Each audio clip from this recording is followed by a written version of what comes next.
तो WBCs और आने शुरू हो जाएंगे, और WBCs अगर आएंगे तो इंजरी होगी जरूर।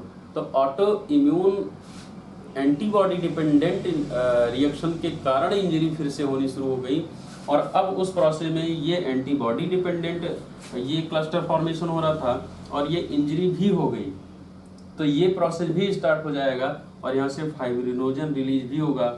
अब इस ब्लड स्ट्रीम में एंटीबॉडी भी है और फाइब्रिनोजन भी है, दोनों हैं। अब अगर इसका ब्लड आप लें और सोचे तीसरा ट्यूब बनाया जाए तो किस वाले में ज्यादा तेज सेडिमेंटेशन रेट है, हो सकता है जहां पर फाइब्रिनोजन भी है और एंटीबॉडी भी है, रिएक्शन में है।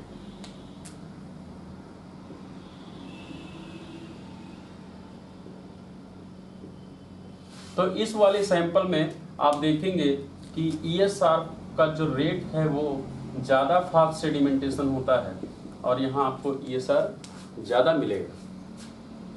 तो ऐसे कंडीशन जो ऑटो इम्यून डिसऑर्डर हैं, और साथ साथ में क्योंकि ऑटो इम्यून डिसऑर्डर है तो इन्फ्लामेशन प्रोसेस होगा जरूर, और इंजरी भी डेवलप हो गई है तो ESR उसमें ज़्यादा आएगा और क्लियर आएगा, ज़्यादा तेज आएगा, ज़्यादा बढ़ा हुआ आएगा। तो ये कुछ मैकेनिज्म्स हैं। एक प्रोसेस और है, ये तो हो गया साइज, जैसे मैक्रो सेलुलर साइज। अगर यही ज़्यादा माइक्रो हो जाए, मान लो 2 से 3 माइक्रोन का सेल हो जाए RBC, तो क्या जो MSC मॉलिक्यूल हैं जो उनको वेरीफाई करते हैं कि ये नॉर्मल है एबनॉर्मल है, तो क्या वो उसको वेरीफाई करेंगे कि ये नॉर्मल सेल है बॉडी का? अगर एक RBC 2 से 3 या 4 माइक्रोन का ही हो, जैसे हम लोग हैं, अगर कोई 3 फीट का आदमी 2 फीट का आदमी हो तो हम लोग उसको नॉर्मल नहीं कहेंगे, वो एबनॉर्मल माना जाएगा। उसको कोई ना कोई फैक्टर्स हैं जो खराबी आई, तो ये बौने RBCs हो जाएंगे। उसको MSC वेरीफाई नहीं करेगा, उसके खिलाफ भी एंटीबॉडी एक्शन लेंगे और वहाँ भी ये सब प्रोसेस स्टार्ट हो जाएगा। तीसरा पॉइंट क्या है कि RBCs को रेड होना चाहिए।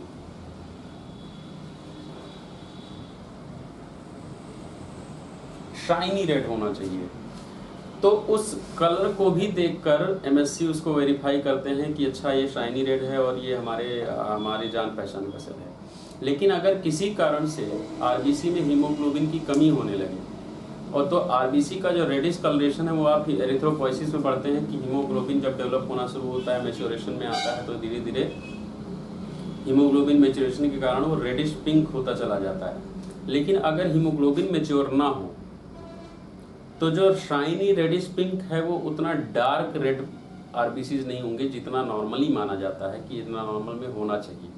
तो अगर वो नॉर्मल डार्क रेडिश पिंक नहीं होंगे तो वो डल होंगे कलर में, और ये जो डल कलर होगा उसको MSC मॉलिक्यूल वेरीफाई नहीं करेगा। वो उसको ये लगेगा कि ये मेरे बॉडी का नहीं है।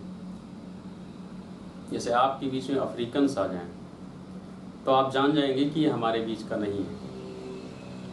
कलर चेंज हो कुछ ऐसा, या डल हो या बहुत ज़्यादा लाइट हो जो आपके बीच के नहीं हैं, कुछ कलर का कुछ ना कुछ चेंज होता है, तो MSC उसको वेरीफाई नहीं करेगा। और फिर अगर MSC वेरीफाई नहीं करेगा तो आपके जो एंटीबॉडी हैं फिर से उस पर अटैक करेंगे और प्रोसेस सेम होगा, क्लस्टर फॉर्मेशन वहाँ भी होगा, तो ESR वहाँ भी बढ़ा आएगा। इसका मतलब क्या है कि जितने भी एनीमियाज हैं सब में ESR बढ़ाएगा कि कम आएगा? बढ़ेगा, एक्सेप्ट सिकल सेल एनीमिया। लिख लेना, एक्सेप्ट सिकल सेल एनीमिया, जिसके बारे में हम लोग डिस्कस करेंगे बाद में। एक्सेप्ट सिकल सेल एनीमिया, बाकी जितने एनीमिया होंगे उसमें ESR बढ़ा आएगा। दूसरा, जितने इन्फ्लामेटरी रिएक्शंस होंगे सब में ESR बढ़ा आएगा। तीसरा, जितने भी ऑटो इम्यून डिजीज होंगे जिसमें इन्फ्लामेशन हो सकता है उन सब में ESR बढ़ा आएगा। क्लियर?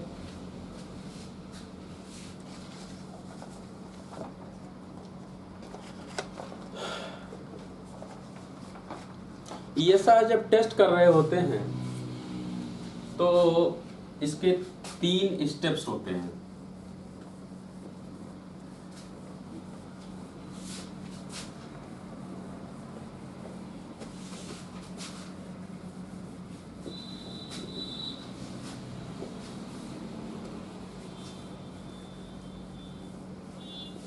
60 मिनट में इसको टेस्ट करना है। 60 मिनट आपके पास होते हैं और जब टेस्ट हो रहा होता है तो ये लगभग 3 स्टेप में इसको डिवाइड कर दिया जाता है। तो होता क्या है, when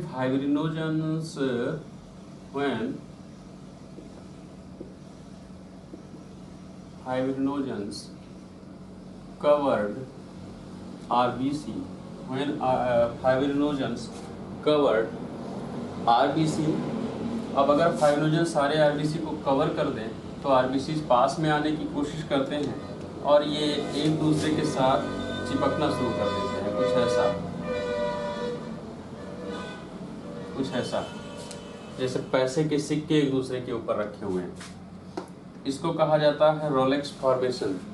और तो ये when fibrinogens covered RBC pile up with each other, pile up with each other, pile up with each other like coins, like coins। इसको हम लोग कहते हैं Rolex formation, called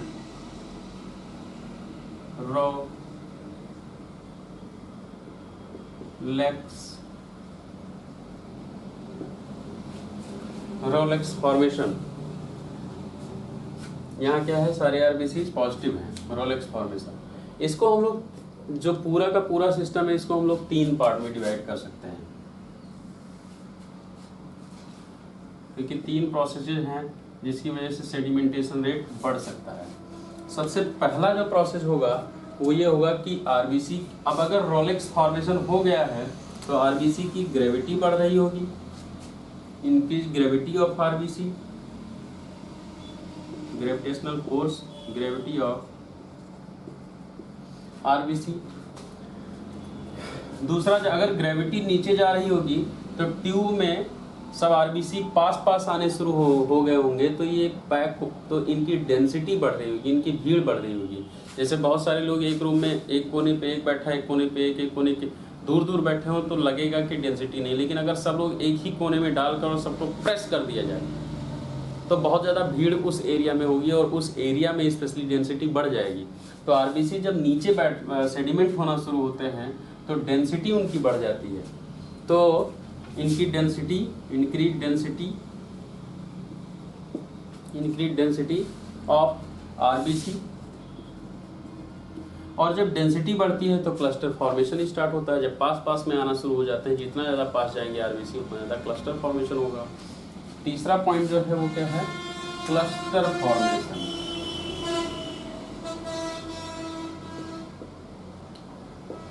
cluster formation start होता है। तो ये 3 पॉइंट होते हैं जिनके कारण से पैकिंग स्टार्ट होता है, सेडिमेंटेशन रेट हाई होना। ग्रेविटी जब ज़्यादा बढ़ जाती है तो इससे क्या होता है, ग्रेविटी अगर ज़्यादा बढ़ेगी तो सेटलिंग डाउन जो प्रोसेस है वो फास्ट होगा। सेटलिंग डाउन फास्टली, ये जो प्रोसेस है ये फास्ट होगा। और ये इस सेटलिंग डाउन में, जो ये सेटलिंग डाउन है नीचे बैठने में, जब नीचे बैठना शुरू करते हैं इसमें लग जाता है 10 मिनट। इस प्रोसेस में लग जाता है 10 मिनट और इसको कहा जाता है फर्स्ट स्टेज।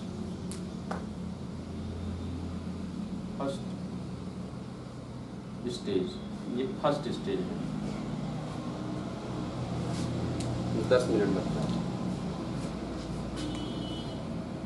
और जब डेंसिटी बढ़ जाती है तो इससे क्या होता है, जो एक दूसरे से चिपकने की क्षमता है वो ज़्यादा बढ़ जाती है। Stuck with each other fastly, stuck with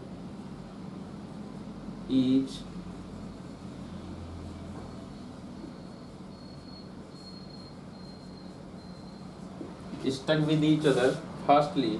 और इसमें लगता है 40 मिनट। एक तो जब पहले तो आपस में पास आना शुरू हो गए तो उसमें 10 मिनट लगा था, फिर जब पास आ गए तो एक दूसरे से चिपकना शुरू हो गए, क्लस्टर फॉर्मेशन स्टार्ट हो गया। तो इस पूरे चिपकने वाले प्रोसेस में stuck with each other process में लग जाता है लगभग 40 मिनट। इसको कहा जाता है 40 मिनट, और इसको कहा जाता है सेकंड स्टेज। Second stage. फिर फाइनल स्टेज आता है जहाँ पर क्लस्टर फॉर्मेशन है और यहाँ जितने भी आरबीसी एक दूसरे के साथ पैक हो जाते हैं, यहाँ से जो एक दूसरे से चिपक जाते हैं और फिर लास्ट में जाकर ये एक दूसरे से पैक हो जाते हैं, जिसको हम लोग कहते हैं पैकिंग स्टेज। ये लास्ट स्टेज होता है और इसको हम लोग कहते हैं पैकिंग स्टेज। और इसमें लगता है जो समय है वो लगता है 10 मिनट। लास्ट में पैकिंग स्टेज में 10 मिनट लगता है और इसको हम लोग कहते हैं third stage, final stage of RBC test. Third stage of RBC test. तो कुछ समझ में आया? आरबीसी ईएसआर मैकेनिज्म कैसे इसको हम लोग वेरीफाई करते हैं। इन सब के बाद भी जानना ये जरूरी है कि ईएसआर जो है वो नॉन स्पेसिफिक टेस्ट है। बहुत बार ईएसआर फॉल्स आता है, बहुत बार ईएसआर बढ़ा होता है थोड़ा बहुत, तो उसका हम लोग अगर कोई साइन सिम्टम नहीं है तो उसको हम लोग नहीं मानते हैं, फॉल्स है।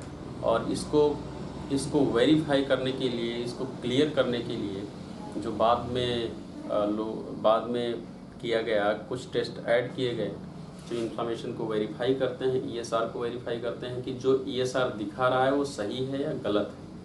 उसको वेरीफाई करने के लिए कौन सा टेस्ट होता है? C reactive protein test, CRP start किया गया। और अब लोग ईएसआर के साथ साथ सीआरपी भी कराते हैं, क्योंकि उनको वेरीफाई करना होता है कि जो ईएसआर बता रहा है वो सही है या गलत है।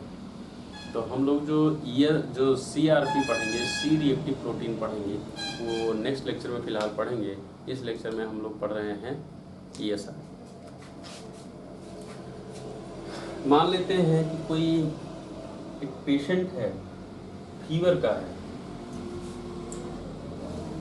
और उसको जॉइंट पेन हो रहा है, फीवर है और उसके जॉइंट्स में टेम्परेचर बढ़ा हुआ है, लोकल टेम्परेचर भी बढ़ा हुआ है, बॉडी का टेम्परेचर भी बढ़ा हुआ है, जॉइंट पे रेडनेस है।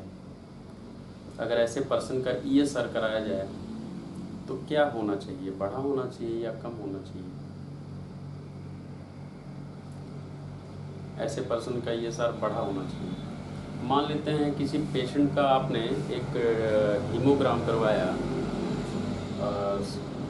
और उसमें नीचे लिख कर आता है कि माइक्रोसाइटिक सेल्स, और एचबी आता है 7 से 8 या 6 से 8 या 4 से 5 कोई भी ग्राम पर। अब ऐसे केस में अगर आप ईएसआर करवाते हैं तो ईएसआर बढ़ा होना चाहिए या कम होना चाहिए? माइक्रोसाइटिक मतलब सेल्स छोटे हों, मैक्रोसाइटिक मतलब सेल्स बड़े हों, सब मिलाकर दोनों एबनॉर्मल सेल हैं।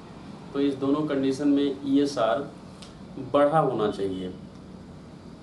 तीसरा कंडीशन है, मान लो किसी को ऑटो इम्यून डिसऑर्डर हो जिसमें आईजीएम एक्टिव हो रहे हैं, आईजीजी एक्टिव हो रहे हैं, और उस कंडीशन में अगर हम लोग ईएसआर टेस्ट कराते हैं तो उस कंडीशन में ईएसआर बढ़ा होना चाहिए।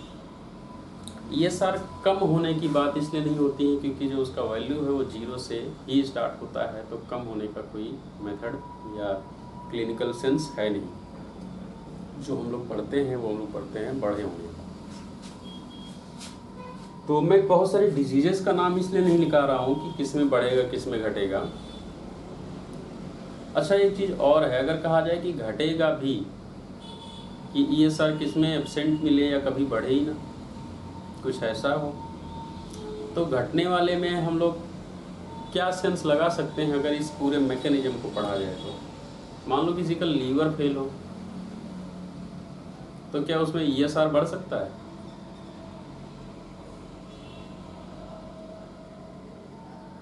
क्यों नहीं बढ़ेगा?